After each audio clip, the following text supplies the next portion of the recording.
Sore, Pak Toto. Selamat sore Pak Jaya. Assalamualaikum. Waalaikumsalam warahmatullahi wabarakatuh. Apa kabar? Di Pak Toto. Alhamdulillah semuanya berjalan dengan lancar Pak Jaya ya. Alhamdulillah. Nah, jadi kemarin sudah kita lakukan supervisi kepada guru-guru dan rekan-rekan kami semuanya. Seperti itu. Saya berjalan dengan lancar. Berjalan dengan lancar. Alhamdulillah. Oke, saya ingin konfirmasi nih Pak Toto mengenai apa ya hasil dari supervisi tersebut. Oke baik Pak. Sore hari ini kita akan mengadakan coaching Bapak. Oh, seperti itu. Jadi kita akan mengadakan coaching dengan salah satu guru. Oh, Nah, kita di sini coaching itu bertujuan untuk menggali lebih dalam ya. tentang kemudian masalah-masalah yang ditemukan oleh Ibu Emil ya. Iya. Jadi kita akan coaching dengan Ibu Emil sebagai salah satu rekan kerja kami Iya. di sini. Nanti akan kita gali bagaimana kemudian pengembangan pembelajaran yang dari sekolah kami. Oh, oke, baik. Maaf, tidak mengurangi waktu. Saya persilakan untuk datang. Oke, baik. Oke. Silakan. Selamat sore, Bu Em. Silakan dulu, Pak. Silakan dulu. Nah, Bu Emin, apa kabar hari ini? Sehat Pak. Sehat ya? Sudah kelihatan cerah. Makanya semoga berjalan dengan lancar, Bu ya. Iya. Nah, Terus terang yang buat saya wajah saya cerah salah satunya adalah hmm. selesai supervisi ya Pak ya dengan Bapak ya Pak ya. Jadi mengurangi rasa deg-degan saya Pak. Betul ya. Jadi setelah kita melakukan supervisi kemarin itu apa yang Ibu rasakan? Yang saya rasakan tentunya sebelum supervisi dulu ini Pak ya, rasa tentunya sebagai guru yang akan dinilai merasa deg-degan ya Pak, deg-degan, sedikit cemas. Oleh karena itu saya mencoba untuk mempersiapkan sebaik mungkin menurut saya, dan saya tampilkan di hadapan Bapak kemarin ya dengan maksimal yang saya mampu dan bisa Pak. Seperti itu. Baik, Ibu Emi. Jadi pertemuan sore hari ini bukan untuk mencari kesalahan dari Bu Emil atau mungkin kelemahan atau kekurangan dari Bu Emil ya waktu kita supervisi di kelas ya Ibu ya. Jadi kita membicarakan tentang yang untuk perbaikan sekolah ini. Bagaimana nanti kemudian hari, kemudian pembelajaran ini semakin lebih baik. Tapi pas waktu kemarin kita supervisi, Bu Emil waktu itu masih ingat tentang pembelajaran apa? Saya menyampaikan materi untuk kelas 2 tentang materi Pancasila Pak. Materi Pancasila. Ya, mengenal simbol dan makna dari kelima sila Pancasila itu. Ya baik, dan saya kira pas waktu supervisi semuanya sudah berjalan dengan baik Bu ya. Namun apakah kemudian yang dirasakan pada saat itu ada beberapa hal yang mungkin membuat Bu Emil mengganjal atau yang dipikirkan pada saat itu? Iya, memang saya rasakan pada saat itu ada beberapa anak yang cukup mengganggu ya Pak ya, mengganggu proses pembelajaran. Ya seperti yang kemarin Bapak lihat, ada beberapa anak yang muter sendiri di kelas ya Pak. Terus ada juga yang dikit-dikit maju, sedikit-sedikit maju, seperti itu. Ya memang saya lihat positifnya bahwa dia antusias dengan saya ya Pak. Tapi pada akhirnya dia jadi mendistract saya, jadi saya fokus kepada anak tersebut saja seperti itu. Dikit-dikit sebentar maju, seperti itu Pak. Nah seperti itu. Lalu tapi juga saya lihat ada beberapa kelompok yang dalam pengerjaan prosesnya itu lama, ada yang cepat sekali seperti itu. Jadi saya kemarin kebingungan juga ini bagaimana kok selisih waktunya tidak sesuai yang saya harapkan gitu Pak. Memang kondisinya bahwa semuanya kan variasi Bu ya, terutama yang mungkin agak sedikit kebutuhan khusus dan lari-larian. Saya bisa membayangkan ketika saat di posisinya Ibu tuh, saya pun juga pasti akan mengalami hal yang sama ya Bu. Iya Pak. Tapi kemudian di situ pada saat mengajar di sana, apakah kemudian Ibu merasakan itu sangat mengganggu? Ya tentunya saya merasakan itu mengganggu ya Pak, karena kan sebelum saya melakukan supervisi ini atau disupervisi oleh Bapak, saya kan pasti sudah mempunyai tujuan dan harapan. Tapi pada saat pelaksanaannya itu tidak sesuai dengan tujuan dan harapan yang saya sudah tuliskan dalam modul ajar saya seperti itu. Mana saya menuliskan bahwa anak-anak itu bisa melakukan kegiatan pembelajaran, bisa melakukan presentasi sesuai dengan kelompoknya seperti itu. Tapi nyatanya pada saat pengerjaan mereka tidak cukup waktu, ada yang tidak cukup waktu, ada yang selesainya lebih cepat, ada yang mengganggu temannya sendiri, seperti itu Pak. Oke, baik. Jadi kalau menurut Ibu, ideal kelas yang pada saat itu gimana sih idealnya? Menurut saya sih idealnya dapat beraktivitas bersama-sama ya Pak, Sama-sama. Jadi terlibat kolaborasi ya Pak, Oke. kolaborasi ya satu sama lain antara sesama anggota kelompoknya tersebut, dan jangan hanya dengan anggota kelompok saja, tapi juga dengan anggota kelompok lain. Misalnya saat kemarin kelompoknya si Jeter presentasi ya Pak, seharusnya kelompoknya Rainer dan teman-temannya itu memperhatikan, bukan mereka masih sibuk dalam mengerjakan seperti itu. Jadi saya rasa juga itu dapat menurunkan rasa empati anak-anak ya Pak, kalau mereka kurang mendengarkan temannya untuk bisa menghargai temannya. Baik. Jadi kondisi yang ada adalah kurang yang aktif ya, di kelompok-kelompok, terus kemudian adanya kolaborasi ya Bu yang kurang. Ya, Jadi menurut Ibu itu menjadi suatu kendala dalam pembelajaran kemarin. iya betul Pak. Oke, baik. Jadi kalau misalnya saat ini terus kemudian kan kita akan melakukan supervisi ulang gitu ya. Jadi kita akan nanti supervisi. Kalau dalam idealnya adalah anak-anak aktif dan berkolaborasi dengan baik, kira-kira kalau menurut Ibu itu langkah yang terbaik seperti apa?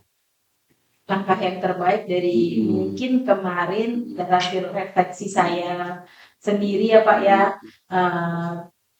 dari modul ajar yang saya susun dan saya laksanakan kemarin, hasilnya kan kurang baik ya Pak. Nah mungkin nanti langkah ke depannya yang bisa saya lakukan adalah pertama-tama memastikan terlebih dahulu rencana pembelajaran saya itu sudah tepat sasaran atau belum. Oke, apa yang Ibu masukkan dalam rencana pembelajaran ini? Tentunya Mereka aktif dan kolaborasi. ya, tentunya ini saya juga sudah pernah mendengar pembelajaran diferensiasi ya Pak ya. Mana rencana untuk pelatihan? Ya, tentunya saya pertama membaca dan memahami terlebih dahulu Pak, bagaimana itu pembelajaran diferensiasi yang tepat dan idealnya, khususnya untuk siswa kelas 2. Nah, kemudian saya juga harus mendalami lagi bagaimana kondisi sosial emosional dari siswa kelas 2. Kelas 2 kan termasuk anak-anak yang masih kecil ya Pak, dengan apalagi dia juga masih terbawa dari kelas 1 yang mungkin pembiasaan kelas 1 dulu dengan wali kelas 1-nya dengan pembiasaan saya di kelas 2 agak sedikit berbeda. Nah, tentunya pasti saya akan melakukan pendekatan sosial emosional terlebih dahulu. Saya masukkan ke dalam modul ajar tersebut. Jadi di mana saya memasukkan aktivitas yang istilahnya mengikat perasaan anak-anak tersebut terlebih dahulu. Jadi anak-anak itu merasa menantikan saya sebagai gurunya, menantikan pembelajaran tersebut Pak. Jadi aktivitasnya boleh dijabarkan Ibu. Kira-kira rencananya seperti apa tuh? Ini masih bayangan sih ya, masih bayangan ya Pak. Saya juga masih dari hasil refleksi saya kemarin. Bagaimana? Yang pertama mungkin saya tadi membaca banyak literatur tentang pembelajaran diferensiasi. Kedua, saya akan menyediakan media pembelajaran yang lebih beragam, Pak. Oke, media. Ya, media karena kalau kemarin kan saya baru menampilkan secara video ya, Pak. Ya.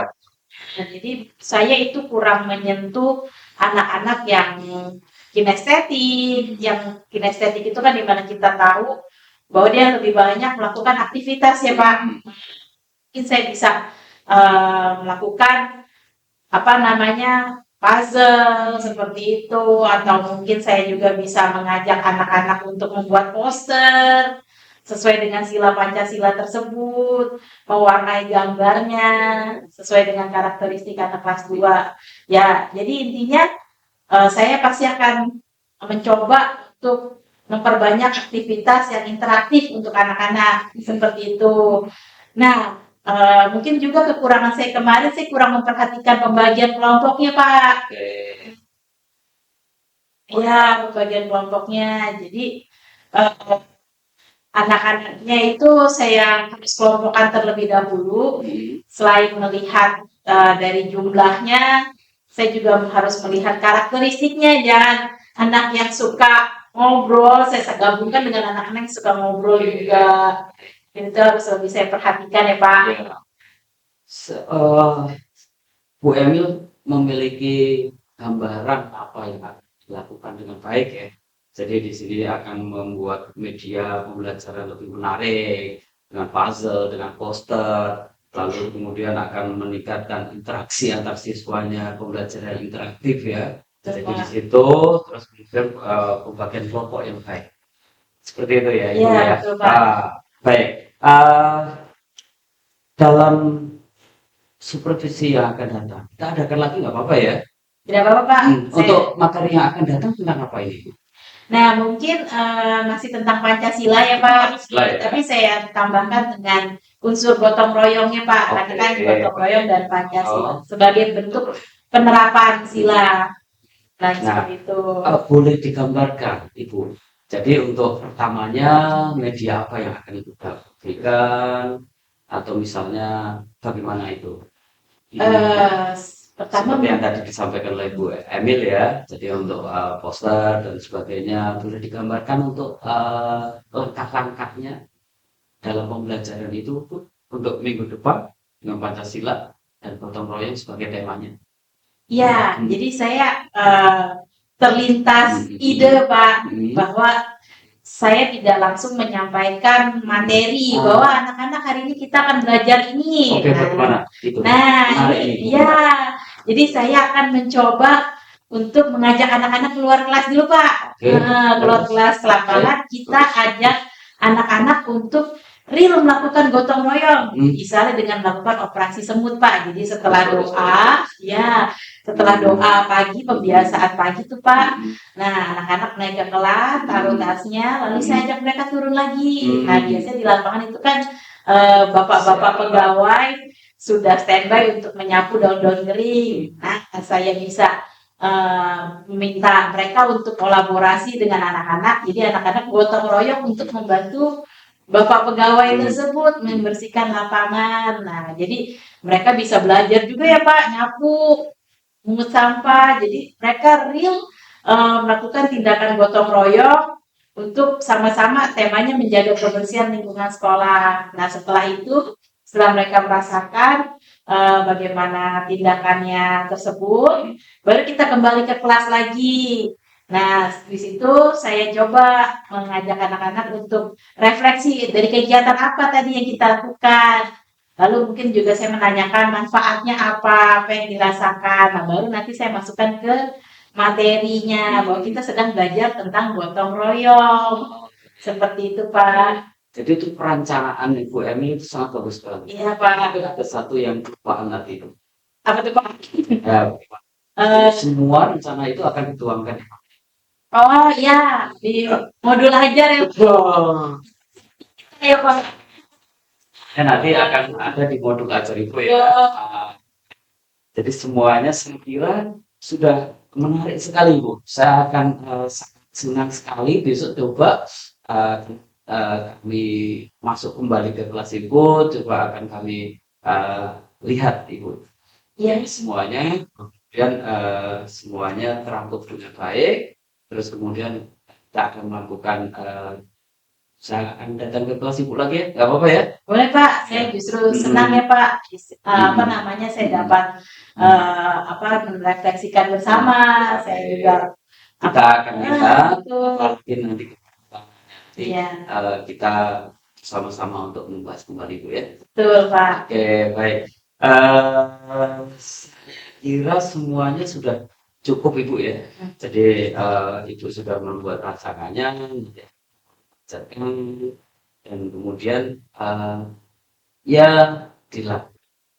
Jadi saya akan kita ketemu lagi, terus kita akan merefleksikan lagi. Baik Pak, Cukup Ibu ya. cukup Pak, Ya, Assalamualaikum.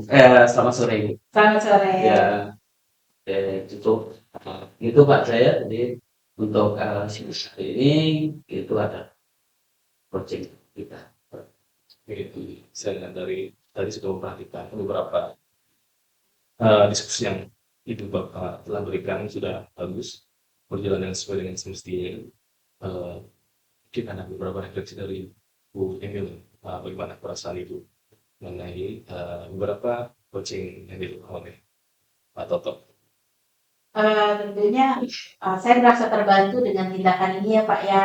Saya jadi bisa melihat apa yang menjadi kekurangan saya tentunya untuk saya lakukan perbaikan ke depannya. Selain itu dari refleksi dan saya harus melihat dari apa yang harus diperbaiki dari pertanyaan-pertanyaan Pak Toto tadi juga menggali strategi apa yang harus saya terapkan ke depannya. Jadi pertanyaan-pertanyaan yang disampaikan Pak Toto tadi, coaching tadi, membantu saya untuk membuka pikiran saya, langkah-langkah apa yang harus saya terapkan sebagai langkah perbaikan, Pak.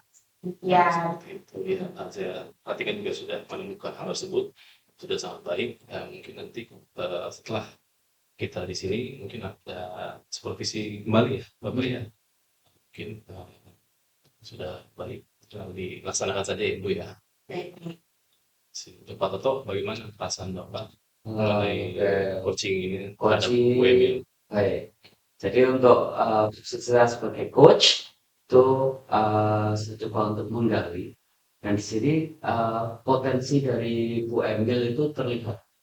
Jadi potensi untuk menemukan refleksi, dengan refleksi kemudian Bu Emil kemudian menggali masalah yang ada dengan pertanyaan yang saya ajukan, lalu kemudian dari refleksi itu Bu Emil menemukan jawabannya, terus kemudian membuat strateginya itu sangat menarik di sini. Jadi untuk Bu Emil saya kira dari sebagai coach sudah sangat-sangat baik. Oke, terima kasih Pak Toto. Mungkin saya ambil kesimpulan ya dari kegiatan ini sudah cukup baik, sudah menemukan informasi-informasi yang perlu diperbaiki dan tidak. Ya mungkin itu sudah sangat relevan dengan apa yang kita lakukan selama ini. Oke, dari perbaikan-perbaikan yang terjadi, entah dari metode pembelajaran, dari langkah-langkahnya, dan terakhir yaitu tentang membuat modul ajar. Dan mungkin nanti ke depan supervisi kembali sudah sangat baik ya Pak Toto ya yang kita lakukan ini. Oke, cukup mungkin ini dari kita. Saya tutup. Assalamualaikum warahmatullahi wabarakatuh. Waalaikumsalam. Sorry.